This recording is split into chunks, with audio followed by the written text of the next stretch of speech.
my ideal woman is a little hard to describe because I don't think she exists. The problem is that I have two types, and unfortunately only one of them seems to be attracted to me, and that would be the type that comes with a shit ton of baggage and trouble.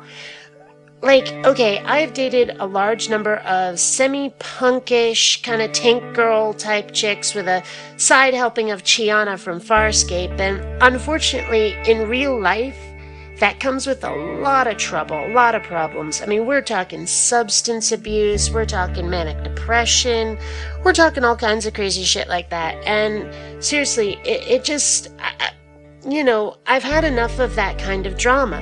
But I still love the kind of tank girl demeanor and the tank girl look. I just wish it didn't come with all that baggage. My other type that I do like is the sort of girl next door type. I mean, we're talking Kaylee from Firefly here, right? I mean, granted, she's got this other side to her, this sort of, you know, Randy, fuck everything in sight kind of side, and that's awesome. But, you know, at the same time, it's like the girl next door types, they don't go for me. They really don't. But my longest relationship ever was with a girl next door type. So what I need to do, I need to find a girl with the heart and mind of a girl next door with the look and demeanor of Tank Girl, of Chiana.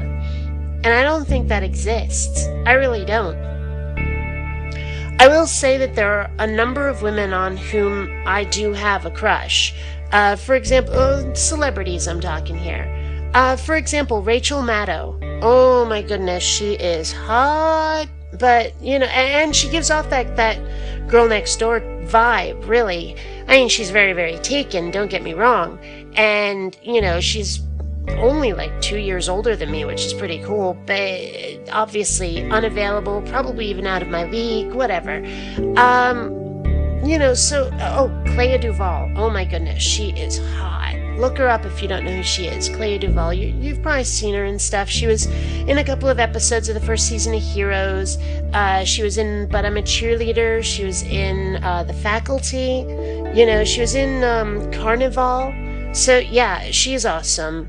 You know, and there's others, but the point is that I definitely do have a type, and most of them are either taken or really, really bad for me. So, in all honesty, I don't know who my ideal woman is right now, because my ideal woman is someone who's drama-free, and I'm not sure that exists anymore. I think all the drama-free women are taken.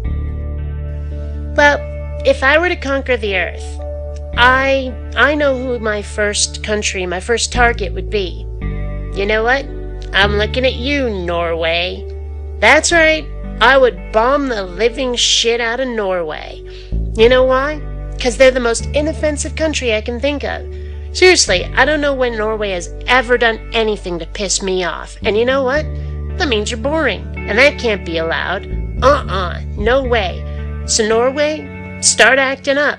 Start being a little more interesting, or I'm bombing the living crap out of you first when I take over this planet. Oh yeah.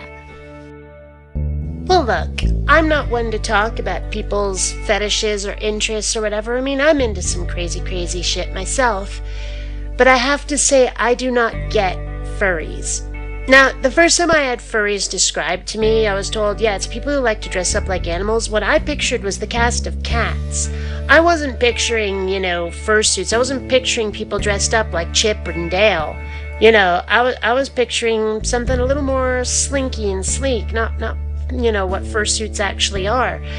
And then when I first heard about yiffing, I was like, what the fuck? So the truth is, I don't get it. I really don't. Now, like I said, I'm not one to condemn other people. Well, then again, maybe I am, you know. But, I mean, obviously I've got it in for religion. I'm not a huge fan of Trekkies. But at the same time, you know, I'm thinking about furries, and I'm going, well, they're not really causing anyone any harm. Maybe I find them a bit incomprehensible, even ridiculous, but they're not hurting anybody, not even themselves. And if they were hurting themselves, it's certainly with consent. So what do I have to say about that? I shouldn't have anything to say about that. So, do I have a problem with furries? No. But what do I think of them? Well, I admit, I snicker, because I don't get it, and it is weird. What else can I say? if I had to put together a team to fight zombies, it would be a multi-tiered group, of course.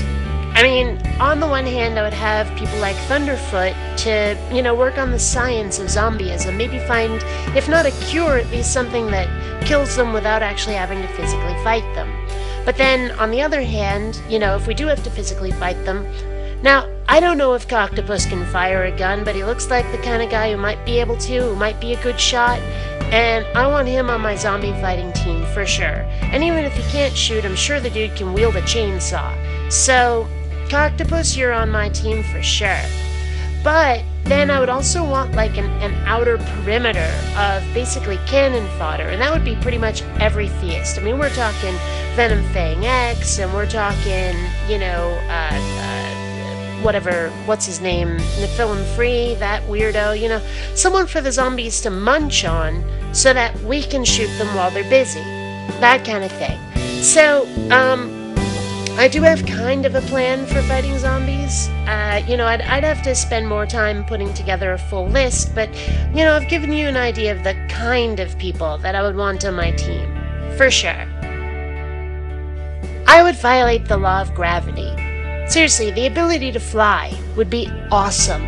I mean, what can I say? I grew up watching the Christopher Reeve Superman movies, and I would just love to be able to fly under my own power. So if I could violate gravity, that would be really cool. By the same token, if I could violate, say, inertia, that would be even cooler, because then I could get into a spaceship and travel to another galaxy or planet or whatever and, accelerate really, really, really, really, really, really fast without a lot of effort. So inertia is, a close second on that list. Well, the truth is that you can't fight progress. And the way things are going right now, science is making so much progress and disproving so much about religion that I think over time, religion is going to be looked at much the way we look at horoscopes now. It's just this quaint thing that people look at. It may never die out entirely, but it's not going to be taken nearly as seriously. I say give it 200 to 500 years. I mean, you cannot halt that kind of progress. You just can't. And I do think that religion is ultimately doomed. I mean, I'm sure if you look back, there are certain attitudes that people used to have. I mean, it used to be much, much more of a big deal to be gay. It used to be something that you just, you had to hide all the time. And now we're pretty open about it. And, that's a kind of social progress that I think religion will also be subject to. That eventually, being an atheist will be much more accepted, and being religious will be, just this quirky thing that people do, rather than, multinational organizations the way it is now. So I think ultimately the fate of religion is, to be, like I say, like astrology. It's just going to be looked at as this quaint thing that people used to do, and now just tolerated with a smile and a pat on the head. I think that's the way it's going to go ultimately. I really do. Well, the problem with this question is that what is more moral? I mean, there are people out there who think one thing is moral, while people think the same thing is immoral. So what does that even mean? It's completely subjective. It's a matter of opinion. But if I saw that people were more moral by my standards, if people were religious, would I support religiosity? No. No, I wouldn't. Because I want to believe as many true things and as few false things as possible. Because I don't want our morality to be based on something false.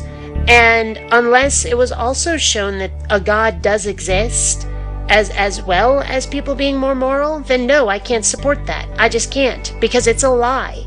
That's why. Well, look, about 8 years ago, back in 2002, I did date a boy for a little while. Mind you, it was a long-distance relationship. It started out mostly online. We were in each other's presence, our physical presence, for about 2 weeks. And the truth is, I mean, he's a great guy. And, I'll probably love him like family for the rest of my life. But that's as far as I can take it. I had to give it a try. I had to say to myself, all right, let's prove it. Let's be sure of who and what I am really.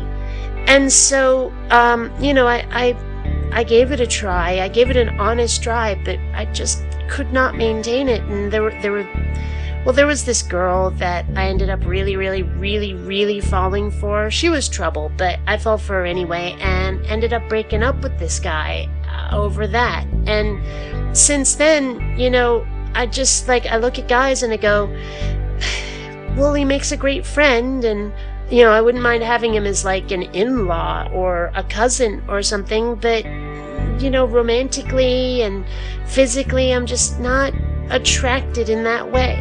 I can't do it. So you ask, how lesbian are you? The truth is, pretty much completely. The only reason I tried a boy in the first place was to prove it to myself, kind of, and he was really nice to me, so I don't know. I mean, if I had to put it on a scale of 100% being lesbian, 0% being straight, probably, well into the 90s, frankly. Well, the truth is that being deeply religious would turn me off.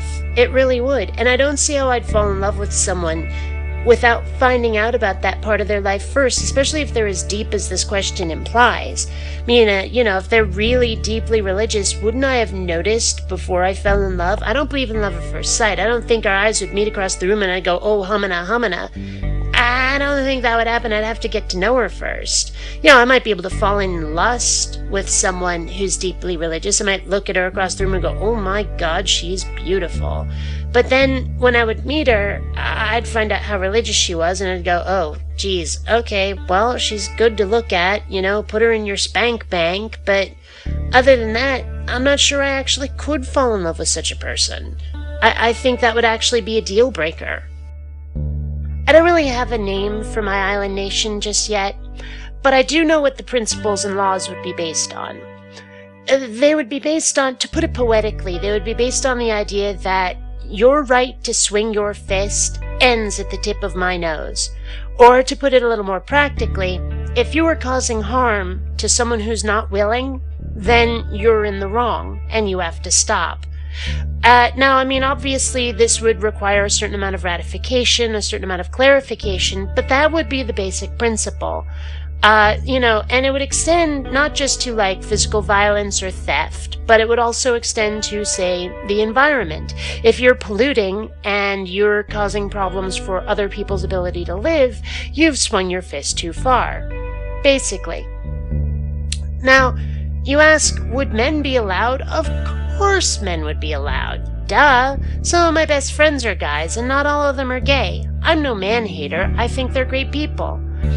One thing I would institute, and I'm totally stealing this from a series of books, the Vorkosigan Saga by Lois McMaster Bujold.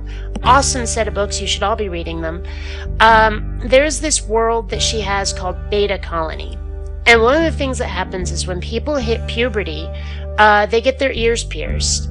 And you're given this set of earrings that have like certain codes associated with them, like they're modular, you can take them apart and put them together and stuff, and the various colors and patterns say, I am straight, gay, bisexual,